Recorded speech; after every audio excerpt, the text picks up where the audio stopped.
सरकारी स्कूल के बच्चों की जिंदगी के साथ इतना खिलवाड़ क्यों? मैं शिव कुमार रंगीला गोहाना। आज हम आए हैं कासंडी के राजकीय उच्च विद्यालय स्कूल में।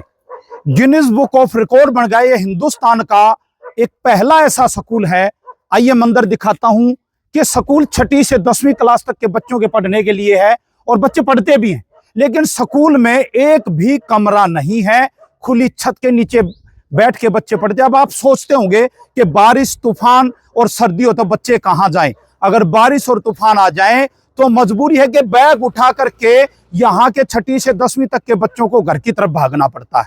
सर्दी में भी बाहर ठिठुरती सर्दी में बैठ करके बच्चे पढ़ने पर मजबूर होते हैं। ये विकास है नरेंद्र मोदी जी का, ये विकास हरियाणा की सरकार का, नायब सैनी सरकार का, ये शिक्षा मंत्री का। आइए गिनीज बुक ऑफ रिकॉर्ड के कासंडी के हरियाणा में एक ऐसा स्कूल जिसमें एक भी कमरे नहीं और बच्चे 6वीं से और 10वीं क्लास तक पहुंचते हैं। आइए अंदर दिखाता हूं कि हालात क्या हैं इसके।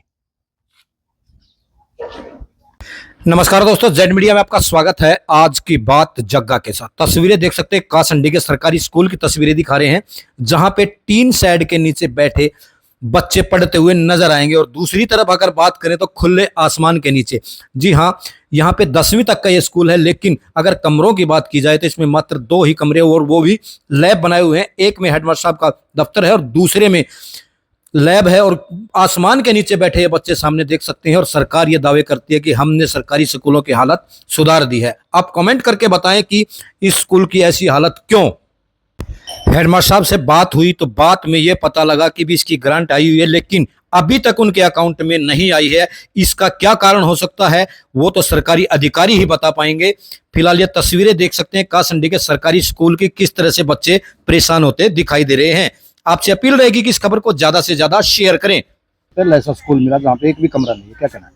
देखिए, मैं 2 साल पहले भी यहाँ था और पुरजोर आवाज मैंने इसकी उठाई थी, लेकिन यहाँ की जो बीजेपी सरकार है वो अंधी हो चुकी है। उनको बच्चों के भविष्य से कुछ लेना देना नहीं है। ये कासंडी में हरियाणा का एक रिकॉर्ड बन गया है। ये हरियाणा ही नहीं, पूरे विश्व का ये पहला ऐसा स्कूल है जिसमें एक भी कमरा बच्चों के पढ़ने के लिए नहीं है।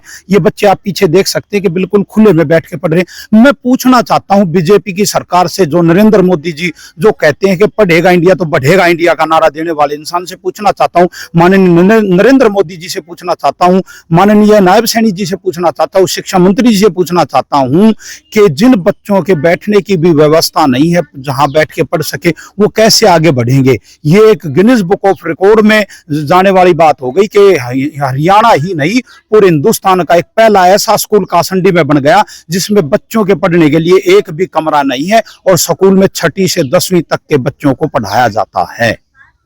मैं माननीय मुख्यमंत्री नायब सैनी जी से, शिक्षा मंत्री जी से ये पूछना चाहता हूं कि गरीब किसान मजदूर का बच्चा जो ज्यादा फीस नहीं दे सकता, जो अपने बच्चों को प्राइवेट स्कूल में नहीं पढ़ा सकता, उनकी मजबूरी इस सरकारी स्कूल में भेजना जिसमें एक भी कमरे नहीं है, इनके जो भविष्य बेकार हो रहा है, जो इनका भविष्य अंधकार में, इसका जिम्मेवार मुख्यमंत्री, शिक्षा मंत्री आखिर कौन है? इन बच्चों के साथ इतना भेदभाव क्यों? मैं हरियाणा सरकार से इसका जवाब चाहता हूँ। सर, बच्चों के लिए अगर बात करें, यहाँ पे खाली 2 ही रूम दिखाई दे रहे हैं, खाली सेट दिखाई दे रहा है और बच्चे बाहर पढ़ते हुए दिखाई दे रहे हैं। कारण क्या है? यहाँ क्लासरूम एक भी नहीं है और ये अब से नहीं, ये कम से कम 2-2.5 साल से ही नहीं है। बिल्डिंग डैमेज होके डिमोलिश कर दी थी, उसके बाद कोई कमरा बनाया नहीं। ये साइंस लैब है और वो कंप्यूटर लैब है, बस 2 ही लैब है, बाकी है नहीं। बच्चों के लिए हमने तो काम चलाने के लिए ये शेड बनवाया, शेड में काम चला रहे हैं।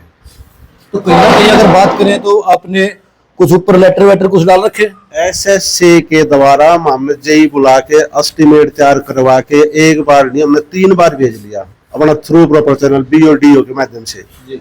और हमारे पास है ना एक सैंक्शन का लेटर भी आया हुआ है, हमारे पास ग्रांट आई है 75 लाख की जी। लेकिन ग्राउंड पे अकाउंट में आई नहीं है, वो कम से कम 3-4 महीने हो गए, उसके बाद पैसे नहीं आए अकाउंट में। कारण क्या है सर? अकाउंट ग्रांट सैंक्शन हो चुकी है लेकिन अकाउंट में नहीं आई है। देखो, ये अकाउंट तो मैं भी नहीं बता सकता, आप भी जानते हो कि हमने इतना तो मैं नहीं बता सकता क्यों नहीं आई। सरपंच फाइनेंशियल डिपार्टमेंट जो है ना DSC, वो बताओ जी क्यों नहीं आई। सरपंच ने भी जोर लगाया यहाँ पे?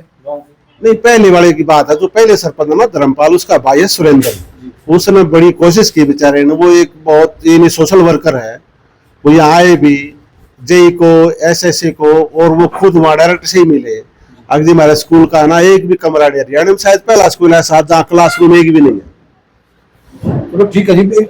अभी ये थे हेडमास्टर सर जिन्होंने बताया भी क्लासरूम तो एक भी नहीं है, बाकी स्कूल के हालात भी हम आपको दिखा देते हैं, वो भी एक बार घूम के आपको दिखा देते हैं कि हालात क्या है स्कूल के फिलहाल, और सरकार क्यों नहीं इसकी तरफ ध्यान दे रही है, आखिर कारण क्या है। वो बोलते हैं भी वो बाबा की तरह कृपा कहाँ पे अटकी हुई है। मतलब सरकारी स्कूल के बच्चों की जिंदगी के साथ इतना खिलवाड़ क्यों, ऐसे बहुत सारे सवाल उठते हैं।